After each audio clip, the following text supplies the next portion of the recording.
Bonsoir à toutes et à tous, bienvenue sur Planétaire pour un nouvel épisode de Map Astral, donc pour analyser la prochaine pleine lune en Sagittaire qui aura lieu le dimanche 31 mai 2026 à 10h45 du matin, heure de Paris.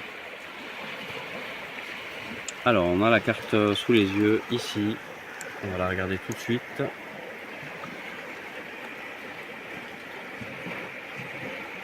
Alors une pleine lune, je rappelle que c'est tout simplement une opposition entre le soleil qui se situe ici pour l'occasion en Gémeaux, dans la maison 11 du thème de cette pleine lune, en tout cas à Paris, et donc l'opposition avec la lune qui se situe là, donc forcément la maison 5 est opposée à la maison 11, donc, et le signe du Sagittaire est opposé au signe des Gémeaux.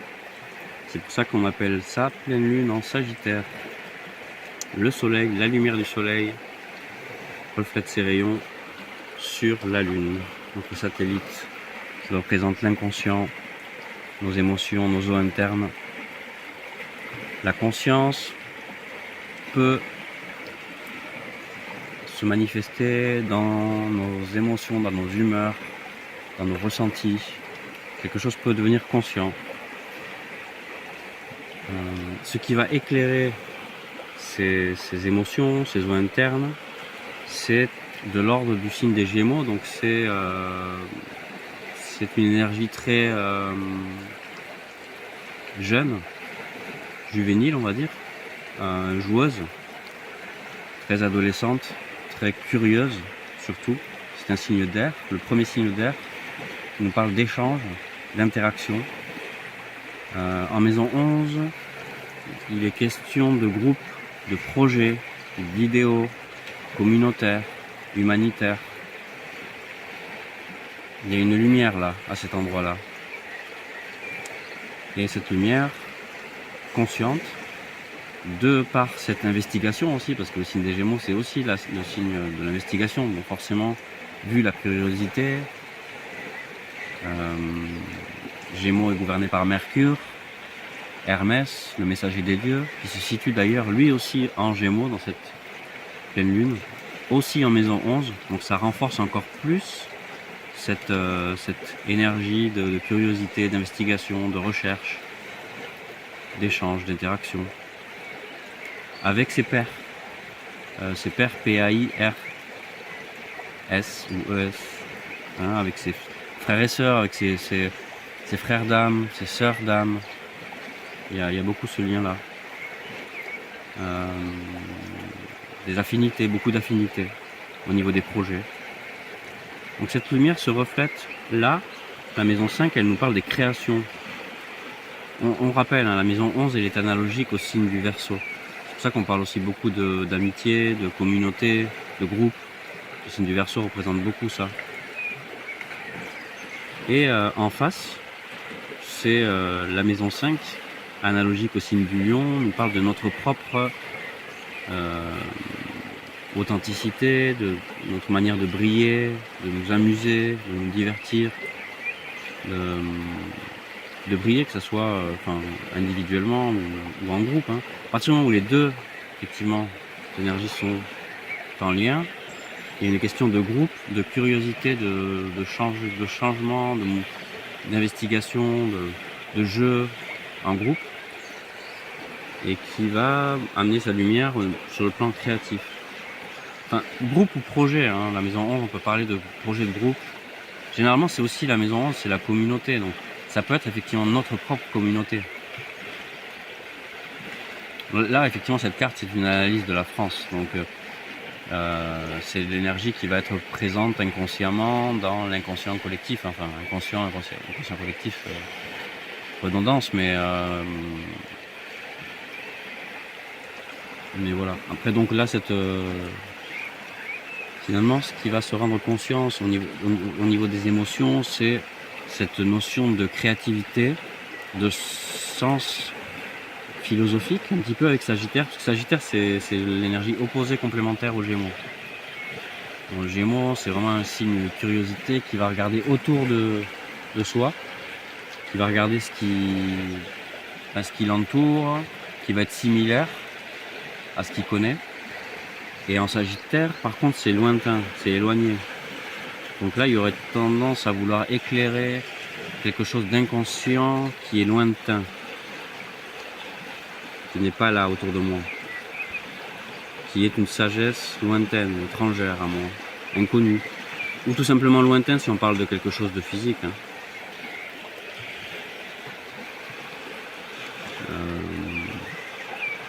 Donc bon, ce soleil, il est gouverné par Mercure qui est en maison 11, donc ça renforce cette lumière de ce côté-là.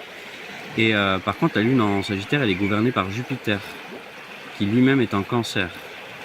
Jupiter en Cancer, il est gouverné par la Lune. Donc ce qui se passe là, c'est qu'on a une réception mutuelle. C'est-à-dire que le signe que gouverne Jupiter, qui est Sagittaire, il est transité là par la Lune. Enfin, la Lune est en train de transiter. Et la Lune, elle est gouvernée par Jupiter, qui est dans le signe de la Lune. Donc il y a un dialogue entre les deux. Donc on va analyser ce Jupiter en Cancer parce qu'il est super important. Jupiter, il se situe dans la maison 12 du thème natal. La maison 12, c'est le monde intérieur. C'est ce qui n'est pas conscient, parce que on peut faire l'analogie avec la phase où le bébé il n'est pas encore sorti du ventre maternel, et donc il n'est pas encore conscient de soi. Donc là, il y a une question d'inconscience, cette maison. On parle beaucoup du retrait aussi, du retrait du monde. C'est analogique au signe des poissons, donc tout ce qui est les mondes oniriques, les mondes du rêve, les mondes de la fantaisie, de l'art, mais l'art dans son versant le plus subtil, disons. Donc là, en fait, Jupiter en Cancer, il vient amener du sens à cette notion d'origine. En Cancer, on parle vraiment d'origine, on parle de protection aussi.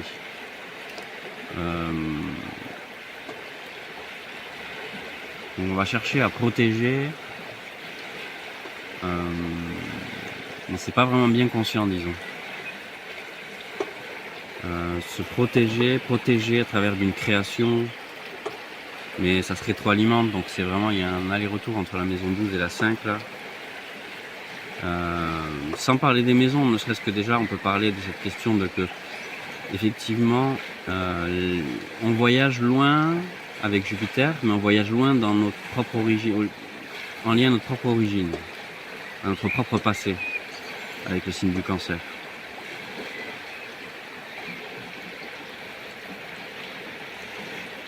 Bon, Vénus aussi est en Cancer, juste à côté de l'astéroïde Psyché.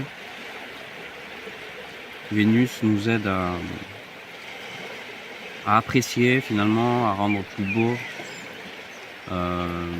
ce lien au passé aussi. Ce désir de reconnexion avec notre passé ancestral aussi, ça pourrait être.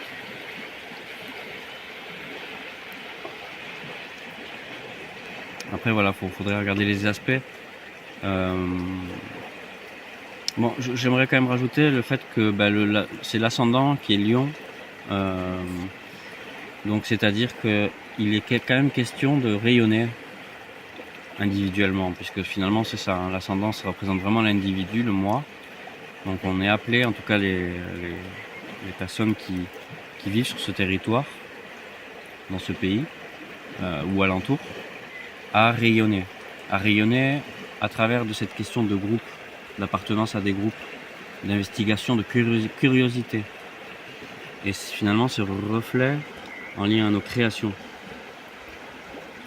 qui sont en lien aussi au passé, à l'origine, à notre espèce. Bon, pas très loin de la Lune, il y a quand même la Lune noire. Donc, il y a une question de quelque chose de difficile, part d'ombre viscérale, qui est pas loin, qui est proche là. On pourrait parler de ça, le proche, parce que finalement la créativité, elle est censée, notre manière de rayonner, notre créativité, elle est censée intégrer cette part d'ombre. Le fait qu'elle soit si proche que ça de la Lune noire, Vraiment, je pense que c'est très important de remarquer que on ne peut pas briller sans intégrer notre part d'ombre.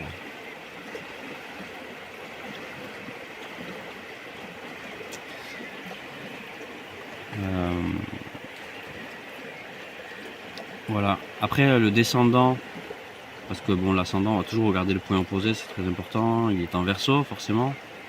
Donc, c'est-à-dire que mes associations, ma manière de me mettre en lien avec l'autre. D'ailleurs, il y a la part de fortune qui est en conjonction avec le descendant. Ça veut bien dire que il y a une forme de réussite, pas sur un plan. Voilà, quand on parle de réussite, c'est pas forcément sur un plan de statut social ou économique. Hein. Là, je parle de l'ontologie de l'être. Donc, la réussite sur le plan de l'ontologie de l'être, de la meilleure connaissance de soi, ça passerait de meilleure connaissance de notre propre capacité à nous mettre en relation. D'ailleurs, justement, avec cette maison 7, apprendre à reconnaître le complémentaire, le complément. En Verseau, la relation nous demande de la liberté, de l'air. C'est un signe d'air, le troisième signe d'air, le signe d'air le plus sage. Il nous parle d'air collectif, des relations plus sages, supérieures, d'un ordre supérieur. Puisqu'il est question d'égalité, de fraternité, de solidarité, d'une humanité plus consciente dans son ensemble. Le Verseau est gouverné par Uranus en mythologie, le dieu du ciel, donc l'astrologie, les réseaux, internet, cette capacité à se connecter avec les dimensions du génie, les dimensions du subtil, la pensée subtile, les révélations soudaines.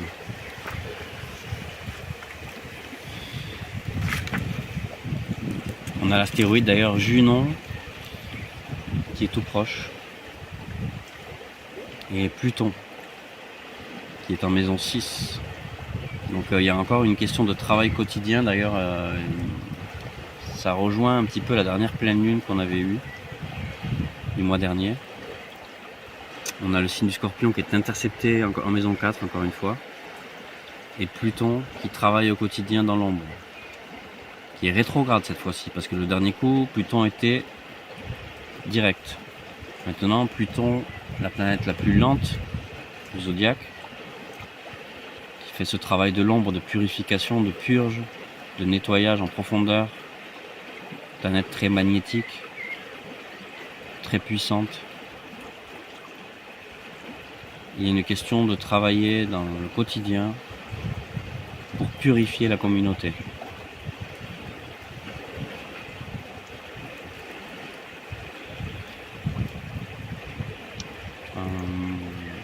Cette maison 7, elle est gouvernée par Uranus, par Saturne et Uranus. Saturne, lui, qui gouverne également le signe du Capricorne, donc lui, il va gouverner la maison 6 et la maison 7, donc notre travail quotidien et nos associations, nos associations complémentaires. Elles sont gouvernées par ce Saturne, en Bélier, en maison 9. Il est question de construire de manière pionnière une nouvelle philosophie, une nouvelle vision en maison 9. Cette nouvelle vision, pour la comprendre un peu mieux, il faudra aller voir où est le régent de ce Saturne. Saturne en Bélier, il est gouverné par Mars. Donc Mars, on le voit là, il est situé en Taureau, en maison 10. Donc Mars, c'est l'impulsion, c'est le pionnier, donc c'est l'éclaireur. Et cette question de construction pionnière en lien à une nouvelle philosophie, c'est Mars, l'éclaireur, le guerrier, celui qui va conquérir l'espace en quelque sorte. Il est en Taureau, donc c'est un guerrier acharné, disons, qui va partir conquérir un territoire en Taureau. Mars en Taureau, c'est aussi reprendre contact avec le côté sauvage, naturel. Taureau, c'est aussi nos 5 sens, c'est C'est la nature végétale, la nature qui se puisse se toucher, se sentir, se palper avec nos 5 sens. Mais vraiment le côté beaucoup plus touché, quoi, en fait, hein, comme là je touche cette branche là, ces roches. Bon, les roches, on va parler plus de Capricorne, hein. En Taureau, ça va vraiment être beaucoup plus la première nature, quoi. Enfin, la première nature. Disons que la roche, c'est une nature qui va durer dans le temps, et Capricorne vraiment nous fait penser à ça, hein, les montagnes, les rochers. Le Taureau, ça serait peut-être un peu plus le sol, quoi. Un peu plus l'herbe, le sol, les plantes.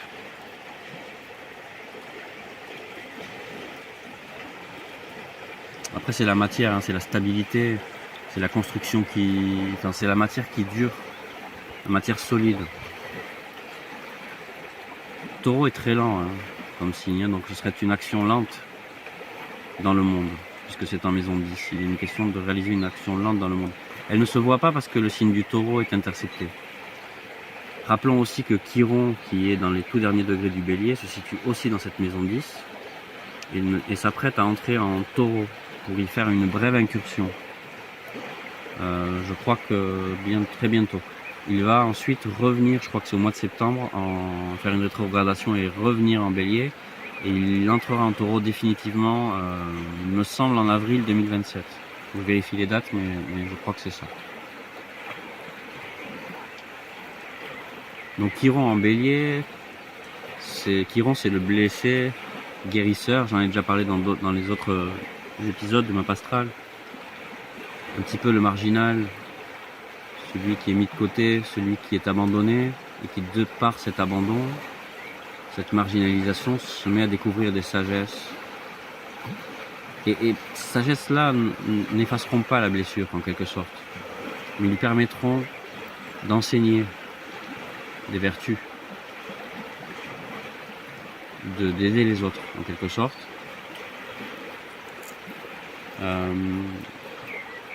Bon, là avec ce Chiron en Bélier en maison 10, là vraiment sur la cuspide, sur la pointe du MC, hein, du milieu du ciel en haut, je crois qu'on peut dire que c'est un peu l'archétype du monde blessé par la compétitivité, par l'excès d'individualisme. Surtout du fait, regardez, il suffit de regarder aussi les astéroïdes qu'il y a avec. Il y a Eris, qui est l'astéroïde de la discorde. Et Icare, le mythe d'Icare, je vous invite à faire vos recherches. Autant aussi pour le mythe d'Eris, hein, le mythe de la discorde, avec la guerre de Troie notamment. Icare, c'est aussi la question de Thésée. Il me semble bien, le Thésée et le Minotaure, c'est toute cette histoire, le fil d'Ariane. Il y a cette question, je la fais très vite, je la fais court. Je crois que c'est le père pour aider Thésée dans sa quête. Il lui donne des ailes en fait, mais ce sont des ailes en cire, je crois, il me semble bien, et que si il s'approche trop près du soleil, en fait, ses ailes vont fondre et il va tomber au sol brutalement et il va du coup succomber de cette chute. Donc là, on nous parle avec le Icare et le mythe d'Icare d'une question d'hubris, une question de vouloir aller trop loin. Et en fait, la maison 10, là, le milieu du ciel, c'est vraiment le monde.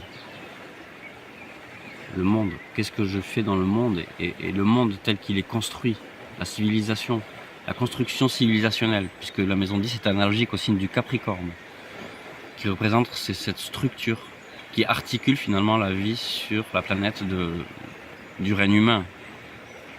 Même si on pourrait aussi faire le lien avec les montagnes et ce qui s'y passe.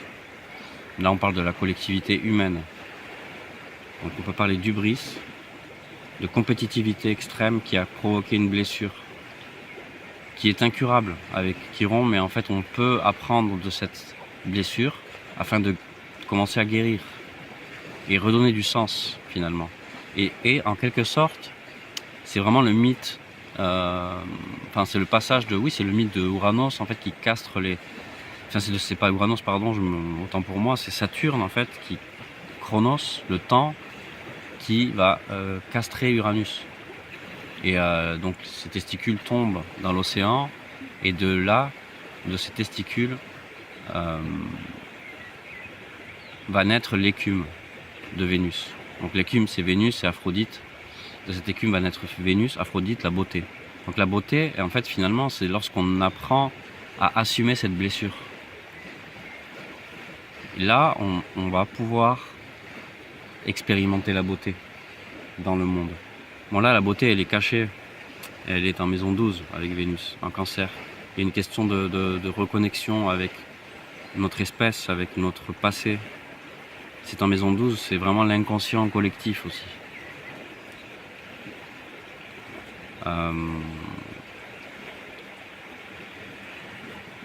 Et vu qu'on parle de Saturne et d'Uranus, je parlais tout à l'heure du signe du Verseau, nos associations,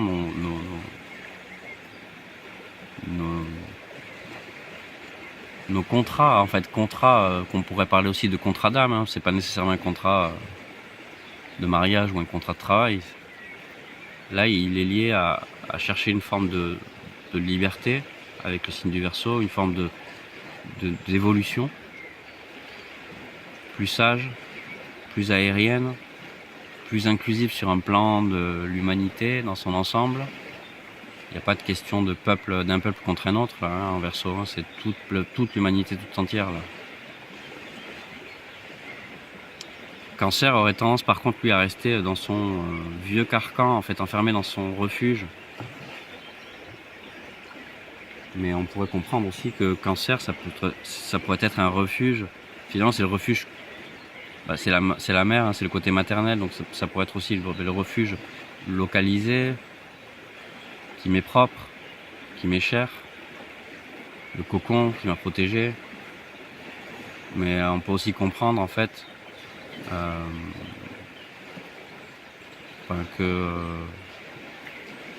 qu'on vient tous d'une protection quelle qu'elle soit, qu'on vient tous d'un ventre maternel quel qu'il soit, en quelque sorte.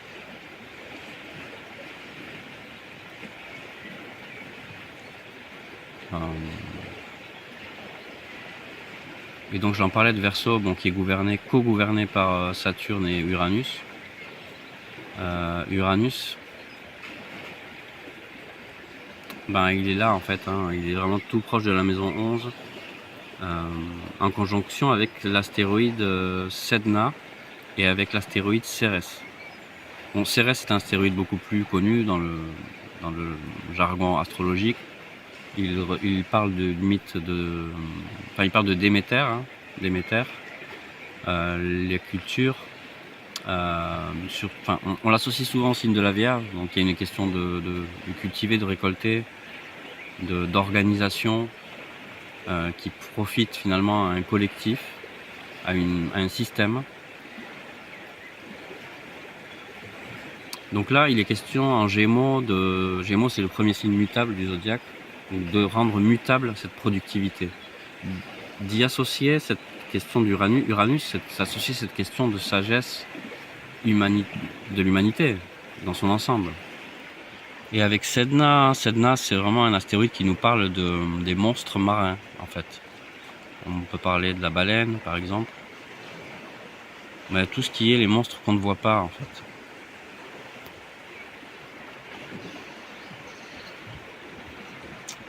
Donc il y a une question de révélation en lien à ce monstre marin qu'on ne voit pas.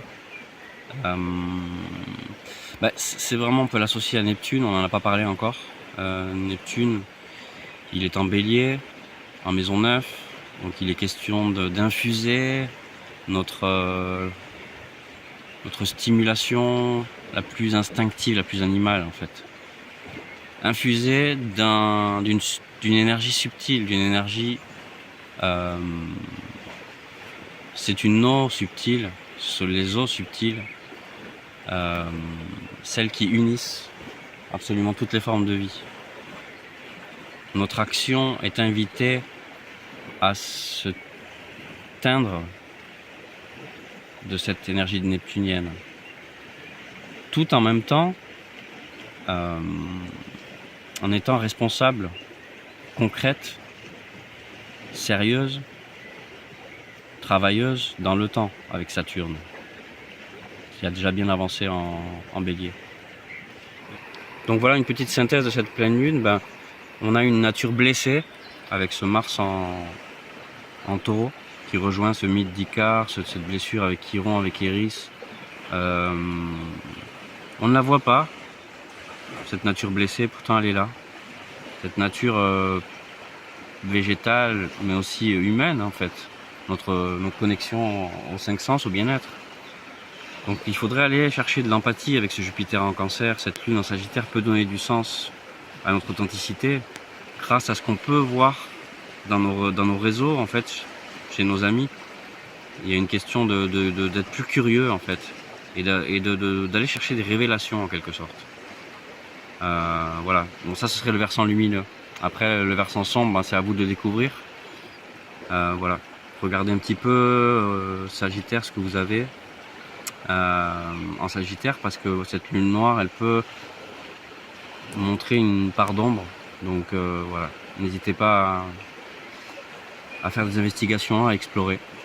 Quant à moi, ben, je vous dis à très bientôt sur Planétaire. N'hésitez pas à partager autour de vous, à commenter, à liker et puis à soutenir mon travail. Vous pouvez réaliser un don sur Paypal, sur mon compte Paypal, le lien est en description. Voilà, à très bientôt sur Planétaire. Ciao ciao.